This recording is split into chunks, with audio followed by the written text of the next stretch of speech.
உங்கள் இல்லங்களில் வந்து உங்கள் உள்ளங்களை உயிர்ப்பிப்பது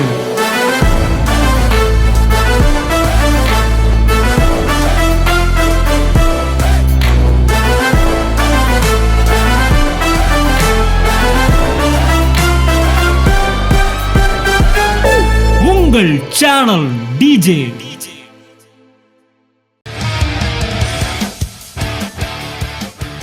நியாய பிரமாணத்திற்கு கீழ்ப்பட்டிராமல் கிருபைக்கு கீழ்ப்பட்டு இருக்கிற படியால் பாவம் உங்களை மேற்கொள்ள முடியாது. கரங்களை தட்டி கர்த்தரை சொல்லுவோம்.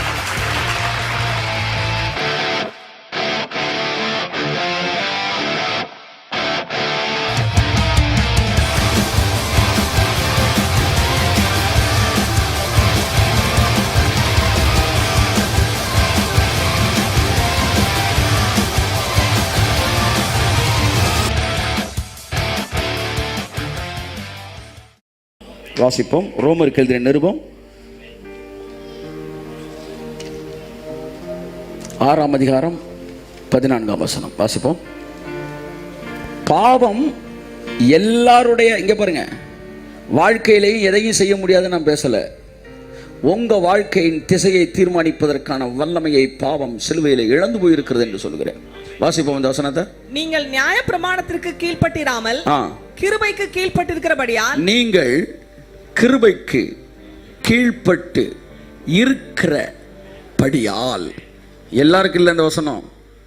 கிருபைக்கு கீழ்ப்பட்டு இருக்கிற படியால், கிருபைக்கு கீழ்ப்பட்டு இருக்கிற படியால், கிருபைக்கு, எல்லாம் சேர்ந்து, கிருபைக்கு கீழ்ப்பட்டு இருக்கிற படியால், நியாய பிரமாணத்திற்கு கீழ்ப்பட்டிராமல் கிருபைக்கு கீழ்ப்பட்டு இருக்கிற படியால் பாவம் உங்களை மேற்கொள்ள முடியாது. கரங்களை தட்டி கர்த்தரை சொல்லுவோம்.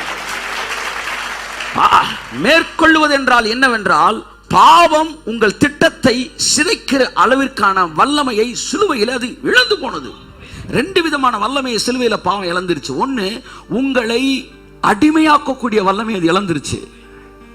இன்னொன்று, உங்க வாழ்க்கையை கொலாப்ஸ் பண்றதுக்கான அந்த வல்லமை அதை என்ன செஞ்சிருச்சு, இழந்துருச்சு. அதாவது நீங்கள் அந்த வசனத்தை வாசிங்க. நீங்கள் எங்க இருக்கு அந்த வசனம்? கிருபைக்கு 6:7 வாசிங்க. மரித்தவன் பாவத்துக்கு நீங்கி விடுதலையாக்கப்பட்டிருக்கிறானே. மரித்தவன், எத்தனை பேர் மரித்தவர்கள்? ஞானஸ்தானத்தில் நீங்கள் ஞானஸ்தானம் எடுத்தப்ப நீங்க என்ன செஞ்சிட்டீங்க? மரிச்சனால பாவத்துக்கு நீங்கி நீங்க என்ன ஆயிட்டீங்க? விடுதலை ஆக்கிட்டீங்க. பாவம் உங்களை மேற்கொள்ள முடியாது என்பதற்கு ரெண்டு அர்த்தம் என்னன்னா, என் அன்புக்குரியவர்களே, ஒன்று, உங்களை அது ஓவர் கம் பண்ண முடியாது. ஓவர் கம்னா என்ன அர்த்தம்னா, ஒட்டு மொத்தமும் உங்க லைஃபுக்கான கோல் செட்டையே உடைச்சிருச்சு அப்படின்னா உங்களை மேற்கொண்டுருச்சுன்னு அர்த்தம். அந்த வல்லமைக்கு நீங்க விடுதலை ஆயிட்டீங்க. உங்களை மறுபடி உங்களை பாவம் செய்ய வைக்க பாவத்தால முடியாது. அதை நீங்க நல்லா புரிஞ்சுக்கணும். You are delivered from sin. நீங்கள் கிருபை கீழே இருந்தீங்கன்னா பாவம் உங்களை ஆளுகை செய்ய முடியாது சார். உங்களை பாவம் மறுபடியும் தவறு செய்ய வைக்க முடியாது. ஏனென்றால் நீங்கள் மரித்திருக்கிறபடினால் கிருபையிலிருந்து நீங்களாகி விடுதலை ஆகிருக்கிறீங்க. பாவத்தால உங்களை மறுபடியும் தப்பு பண்ண வைக்க நம்பர் 1. நம்பர் 2, பாவம் உங்களுடைய அது மறுபடியும் உங்களை பாவம் செய்ய வைக்க முடியாதபடி வல்லமை இழந்தபடியினால் உங்கள் வாழ்க்கையின் திசையையும் தீர்மானிக்கக்கூடிய வல்லமையை பாவம் என்ன செய்தது? இழந்து போனது. நியூ டெஸ்டமென்ட்ல sin means invalid, powerless.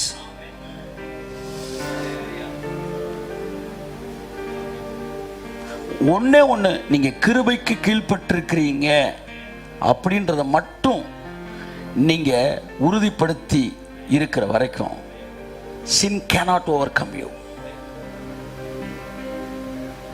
நம்மெல்லாம் ரொம்ப பெருசாக யோசிச்சுட்டு இருக்க பல விஷயத்த தேவன் கேஷுவலாக தட்டி விட்டு போயிடுவார். அதுதான் எனக்கு அவரை பற்றி பெரிய குழப்பமே.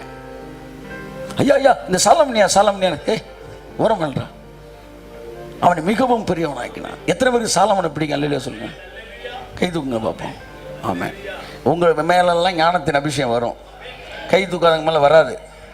ஏன்னா உங்களுக்கு பிடிக்கல, பிடிக்காத எதுக்கு உங்களுக்கு வேணும்? எத்தனை பேர் தாவீதை பிடிக்கல இல்லையா சொல்லுங்க? உங்க மேல கிருபை தங்கி இருக்கும்.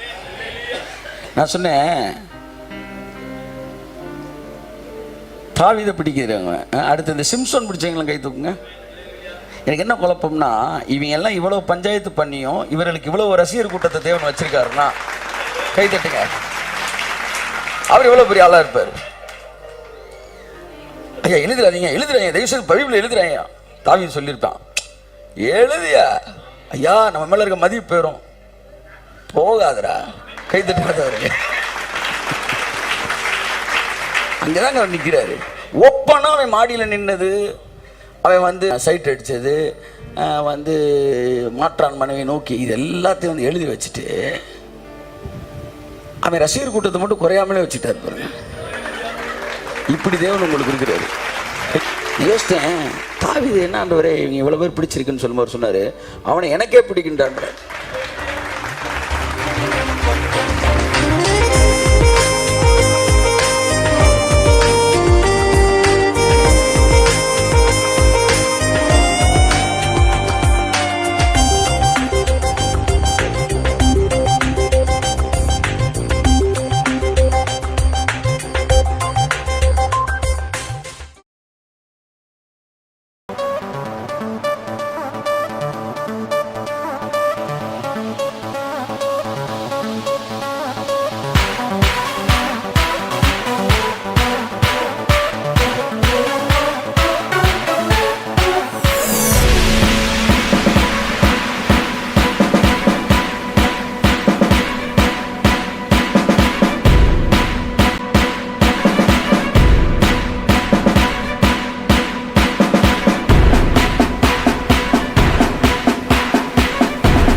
தினமும் ஒரு தீக்குச்சி. தின தியான மாத இதழ். வேதம் முழுவதற்கும் விளக்க உரை படிக்க விருப்பமா? ஆதியாகமம் துவங்கி வெளிப்படுத்தின விசேஷம் வரை பக்கம் பக்கமாய், வசனம் வசனமாய், தேவ வார்த்தையை தேனாய் சுவைக்க. இந்த வசனம் என்ன சொல்கிறது? ஏன் சொல்கிறது? இதன் அர்த்தம் என்ன? இதிலிருந்து தேவன் உங்களுக்கு தரும் ஆசீர்வாத வாய்க்கால் என்ன என்கிற ஏராளமான கோணங்களில் வேத புத்தக விளக்கத்தை வீட்டிலிருந்தபடியே விளங்கிக் கொள்ள, அணைந்து போன உங்கள் ஆவிக்குரிய வாழ்வை அனலாக்கி எழுப்ப, தினமும் ஒரு தீக்குச்சி. இது ஒரு தின தியான மாத இதழ்.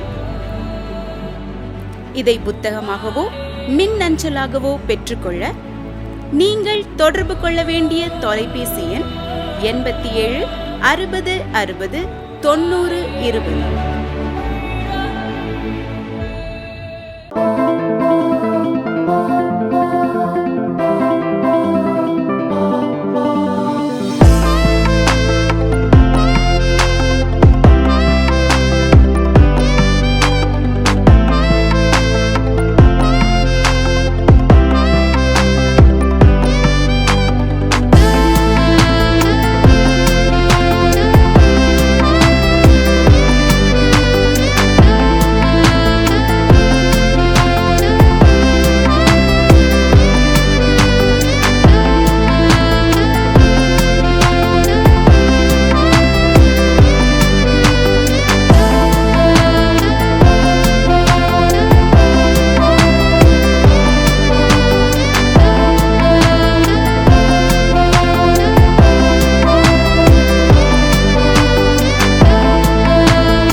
உங்கள் இல்லங்களில் வந்து உங்கள் உள்ளங்களை உயிர்ப்பிப்பது